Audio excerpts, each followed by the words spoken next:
know for that ruckus, dude?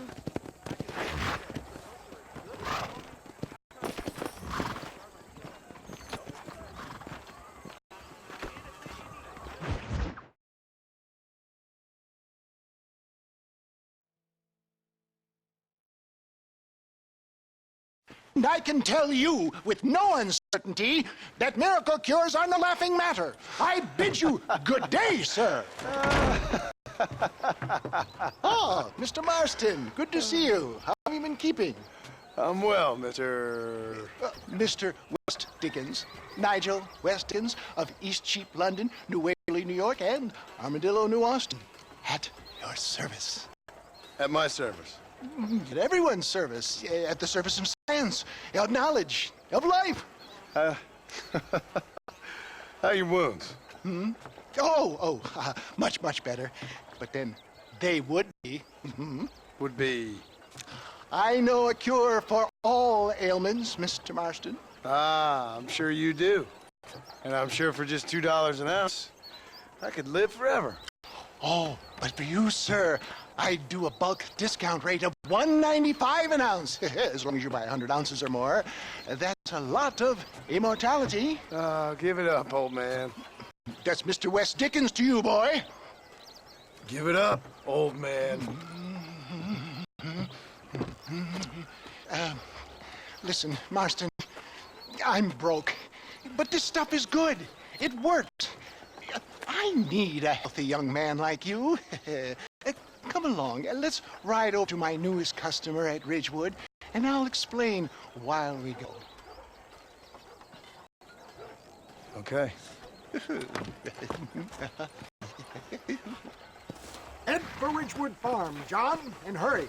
There are people there in dire need of my tonic.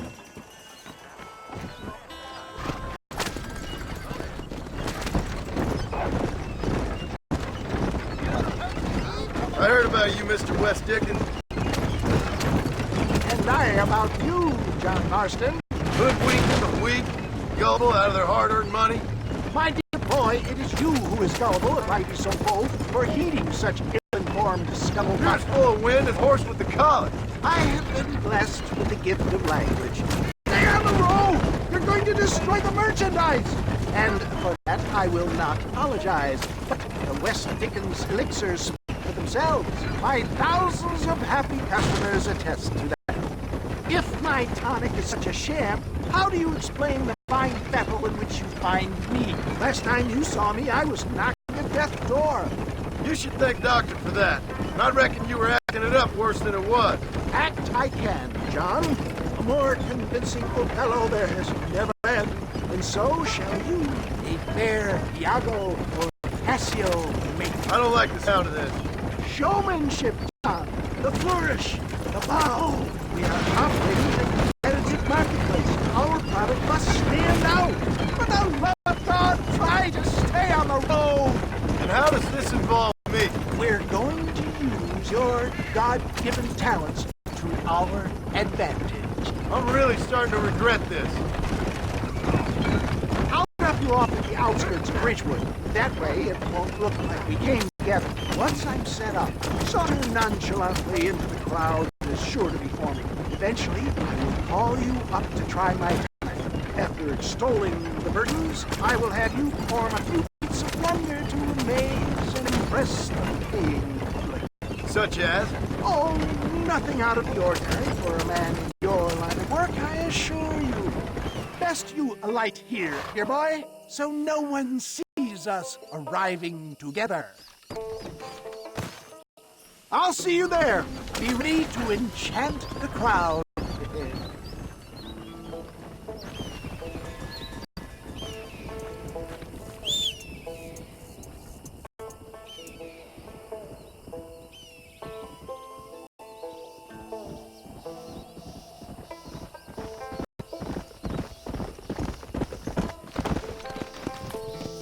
Yeah.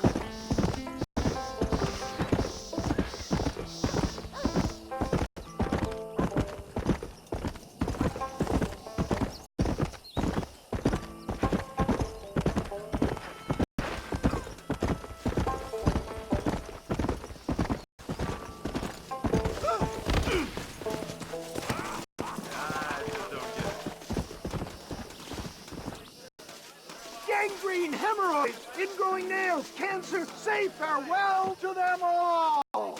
Friends, hard-working souls of Cholla Springs, gather round. Do you suffer from rheumatism, lumbago, acute chronic sciatic, neurologic, or inflammatory pain?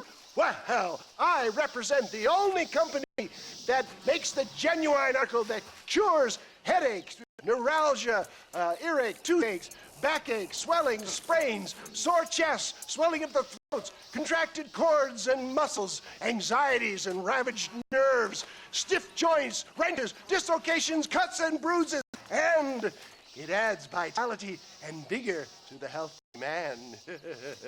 But can you prove it, old man? Oh, I'm sure there's some customer here who could prove the qualities of it by taking a drink right now. You, sir, come up here. Step right up.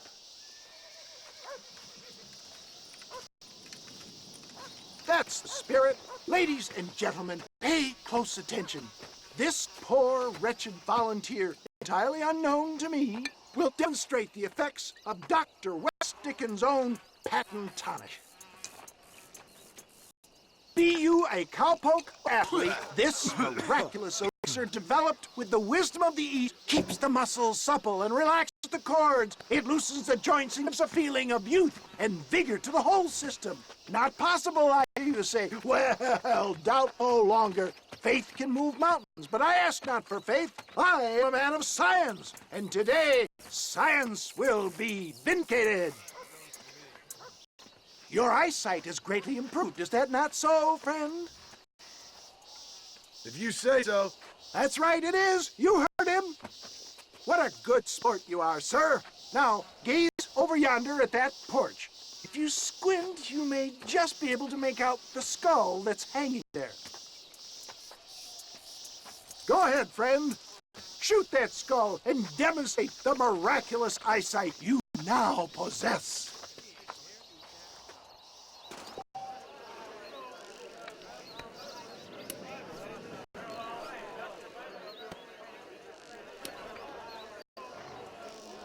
Shoot the skull, stranger. Prove these doubters wrong. Remarkable! The eyesight of an eagle, granted by imbibing Dr. West Dickens' own patent tonic. Anybody can make that shot. This man is a fraud. If your eye's so damn sharp, why don't you try shooting my hat out of the air? My friends, our test case has been challenged to shoot a gentleman's hat out of the sky above our heads. You can fool these people, but you ain't fooling me. Right. Let's just see how sharp you is with a moving target. Steady yourself, stranger.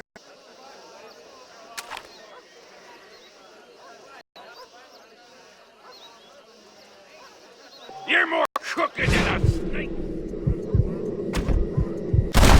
Have you ever seen such an eye? Behold the power of the elixir, plucked out of the sky. Hey! Hey! What? You think you can put a hole in a man's hat and just walk away, do you? Hey, it don't work like that around here, mister. Come on! Are you a man or not? A challenge of battle has been offered to our volunteer. Prepare for a display of Herculean brawn. This is about to get ugly, pal. You're The power of an ox.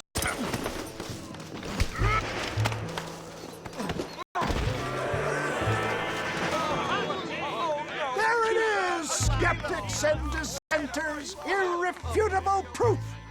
Do not let this opportunity pass you by. Look, he's over there. Go get him. This ends now. Watch out, he's got a gun.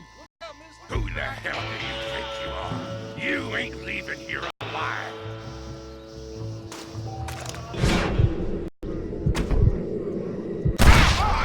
Marvelous shot, dear boy. The kind of deadly accuracy that can only be afforded by the West Dickens elixir. Come, I have plenty for all. Fine. Get out of my way. Hey, where are you going? I want to No harm in trying one bottle, I suppose. Well, I think that went kind of well, don't you? I'm just glad that my normal job involves either chasing after cattle or murderers. Not the likes of you, mister. Don't be like that. Now, if you'll excuse me, I'd like to say my goodbyes, head on back to the real world. Wait, sir. I've been thinking about your predicament, and I think I may have an idea.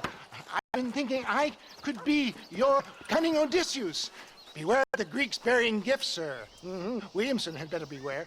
We will make them into Trojans. I don't rightly get you. I want you to go and see my old friend Seth. You come across as a little curious, but I'm sure you two will get on. He's most often found at Coots Chapel. He's very devout. Why see him? Because between him and me, we can get those gates to open for you, and you can walk right in, just like in Homer's great Trojan yarn.